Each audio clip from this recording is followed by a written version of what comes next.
San Francisco's Battle of the Boulders is over for now. An update from the city came this morning about what will be done with boulders that neighbors placed on a sidewalk to keep homeless people out of the area. KTVU's Sarah Zendenom has the details.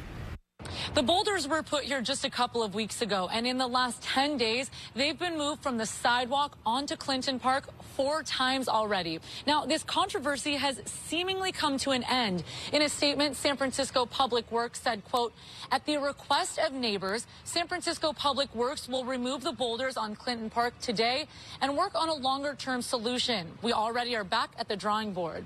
We talked to people who live here who didn't go on camera because they're afraid of retaliation. But one man tells us he feels like the neighborhood is being targeted. He says no one expected it to get this much attention, and it's overwhelming. Now, this all started earlier this month. Neighbors pitched in to buy the boulders and line the sidewalk with them to deter people from setting up tents and doing drugs.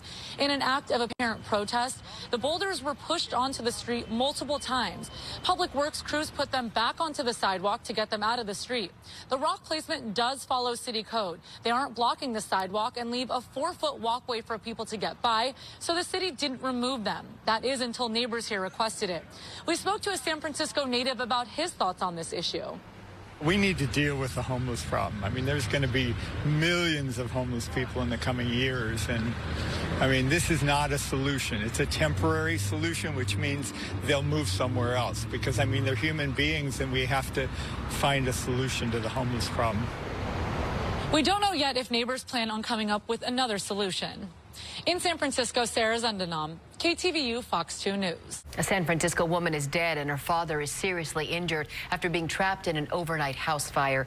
KTVU's Ali Rasmus reports from the city's Mission Terrace neighborhood with what she's learning about the father and daughter who lived in the home. Well, some of the neighbors who live on Delano Street here in the city's Mission Terrace neighborhood have been neighbors for decades, including the 3 families who live in these homes directly behind us. The home in the middle, obviously, is where this fire happened. And we've spoken with several neighbors this morning, very upset, fighting back tears when they recount what happened here last night. A young woman, 23 years old, lived in this home with her 71-year-old father and their dog. The woman and the dog did not survive this fire. The father is still in the hospital in life-threatening condition. It was around 2 o'clock this morning when firefighters got the call about a fire at this house with 2 people trapped inside. Neighbors heard the commotion. They rushed outside to try and help. Different people yelling, saying, get out, you get out. We could hear from our house the screaming and everything filled with smoke. It all just seemed to happen very fast. My son came out, then we ran to the back to try to get the daughter out because she was screaming, "Dad." I just heard her say it once, and I was screaming, "Camilla, come out through the back door." I went to the back door, I hopped over the fence. I couldn't do anything, I couldn't open it. The door was warm. Now, firefighters were able to enter the burning home and bring out the woman and her father. Paramedics performed CPR, but the woman died from her injuries at the hospital. The dog also died in the fire. Neighbors say the young woman had just started law school at University of San Francisco this past fall. Her mother had died of cancer several years ago, so it was only the daughter and father living here when this happened. Earlier this morning, we saw some neighbors respectfully remove some of the victims' family photos from the debris pile in front of the house.